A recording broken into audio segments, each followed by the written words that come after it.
Everyone, welcome to my channel Asmita's blog. তো আজকে দেখো এসে গেছে একটা নতুন জায়গায়, পেছনে স্টেজ আর এই যে এই মন্দিরে এসে গেছি। এটা হচ্ছে আমাদের গুরুদেবের মন্দির। তো এই মন্দিরে হচ্ছে ৭৫তম অনুষ্ঠান, মানে এই মন্দিরটা কমপ্লিট হলো, আজকে ৭৫ বছর হলো। তো এখানে হচ্ছে বিশাল বড় অনুষ্ঠান। তো এই অনুষ্ঠানে আজকে হচ্ছে প্রথম দিন। এইটা অনুষ্ঠানটা হবে ৭ দিন ধরে। তো এই যে আমাদের গুরুদেব, তো তারপরে এই যে ভোগের প্রসাদ নিয়ে আমরা চলে গেছিলাম পাশে এক জায়গায় খাওয়াচ্ছে, সেখানে খেতে। দেখো ছেলেরা সবাই হলুদ পাঞ্জাবি আর মেয়েরা সবাই লাল পাড়ে সাদা শাড়ি। এটার এই মন্দিরের এটাই পোশাক। এই পোশাক না ছাড়া তোমাকে মন্দিরের উপরে উঠতে দেবে না, পাঞ্জাবি আর লাল পাড় সাদা শাড়ি ছাড়া। তো এখানে তো মাটিতে বসে খাওয়ায়, তো আমি বোন দেখো মাটিতে বসে গেছি খেতে। তো খাবার মধ্যে ছিল হচ্ছে একদম সিম্পল ডাল ভাত আর সয়াবিন আলুর তরকারি, আর তার সাথে পটলও ছিল। এই নিরামিষ ঠাকুরের ভোগ এত সুন্দর লাগে খেতে, তোমাদের কি বলবো। আর এই যে মাটিতে বসে দেখো আমরা সবাই একসাথে মাটিতে বসে খাচ্ছি, তো এইটা আমার আরও ভালো লাগে। তো এই দুপুরবেলা আর আজকে ভীষণ রোদ উঠেছিল, তো আমার তো সাইকেল চালাতে এক ফোঁটা ভালো লাগছিল না। তো আমি দেখো বোনকে বলেছি, ভাই আমি তোকে নিয়ে এসেছি, তুই আমাকে নিয়ে চল। তো এখানে সন্ধ্যাবেলা দেখো রথ, আজকে হচ্ছে উল্টো রথ ছিল। তো আমার শরীরটা ভালো না থাকায় আমি এবার আর রথ টানতে পারিনি।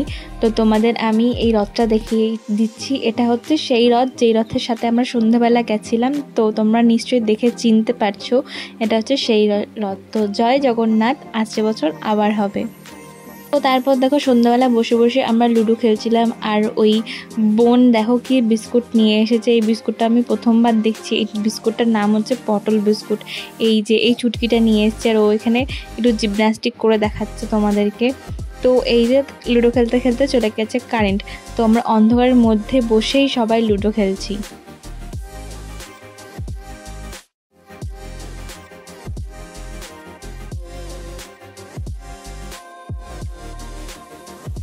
তো হয়ে গেছে লুডো খেলা। রাতেরবেলা আমার মা যায়নি, বাবাও যায়নি, আমরা পাশের বাড়ির সাথে মানে এই বোনের বাড়ির সবার সাথে চলে গেছিলাম আবার আশ্রমে খেতে। আর এখানে তো নন স্টপ আজকে নিয়ে 22 দিন টানা বৃষ্টি হয়ে যাচ্ছে। তো কার কার জেলায় এরকম বৃষ্টি হয়েছে তোমরা কমেন্টে জানাও। তো দেখো আশ্রমের সামনে অনেকটা আগে কি সুন্দর লাইটিং করেছে, যেন মনে হচ্ছে দূর থেকে, এখান থেকে দেখো মনে হচ্ছে যে সামনে কোনো দুর্গাপুজোর প্যান্ডেল আছে। আর এই বড় গেটটা তো কমপ্লিট হয়নি, যবে কমপ্লিট হবে আমি তোমাদের সেটাও দেখাবো। তো এই যে আশ্রমের বাইরেটা দেখো কি সুন্দর সাজিয়েছে, কি সুন্দর লাইটের গেট করেছে। তো ভেতরে হচ্ছিল কীর্তন। তো কীর্তন যতক্ষণ না শেষ হবে কাউকে তো খেতে দেওয়া হবে না। তো বসে বসে ওই ঠাকুমারা সবাই কীর্তন শুনছিল। আর এই দেখো মন্দিরের সামনে কি সুন্দর ছোট্ট মতো মেলা মতো বসেছে। এখানে শাড়ি, গুরুদেবের বই, তারপর কুপন এইসব কাটা হচ্ছিল।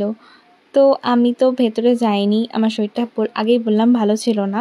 তো আমি এই যে বাইরে বসে আছি গাড়ির ওপরে, আমি আর বোন বসে বসে মানে দেখছিলাম যে কি হয় না হয়, আর শুনছিলাম একটু কীর্তন। তো তারপর আবার সেই একই জায়গায় খেতে দিচ্ছে ওই রাতের বেলা ওই জায়গাটায়। তো ওখানে চলে গেছিলাম খেতে। রাতেরবেলা তোমরা ভিড়টা দেখো, রাতেরবেলা মনে হচ্ছে যে আরও মানুষ এসেছে। দিনের বেলা গরম বলে মানুষ আসেনি কিনা কে জানে, রাতের বেলা দেখো কত ভিড়। তো দুপুরবেলা তো আমরা ওই কোণটায় বসেছিলাম, আর রাতেরবেলা আমরা এখানে জায়গা পেয়েছি। তো আবারও সেই মাটিতে বসে, এখানে মাটিতে বসেই খাওয়া হয়, কোনো স্পেশাল কিছু নয়। আর এই ঠাকুরের প্রসাদ যাই খাওয়াক না কেন, ডাল ভাত সয়াবিন আলুর ঝোল, সেটা খেতে এত টেস্টি হয় না কি বলবো। নাহলে আমি এরকম নিরামিষ ভাত তো আমি বাড়িতে আমি খাবোই না, কিন্তু এইখানে এত সুন্দর গন্ধ আর এত সুন্দর টেস্ট হয় মানে বলার কথা নয়। তো এই যে আমাদের খাওয়া হয়ে গেছে, তারপরে আমি বাড়িতে চলে এসেছি। তো বাড়িতে চলে এসে একদম ড্রেস চেঞ্জ করে স্কিন কেয়ার আমার করা হয়ে গেছে। তো এই ছিল আজকের ব্লগ, দেখা হচ্ছে নেক্সট ব্লগে, টাটা।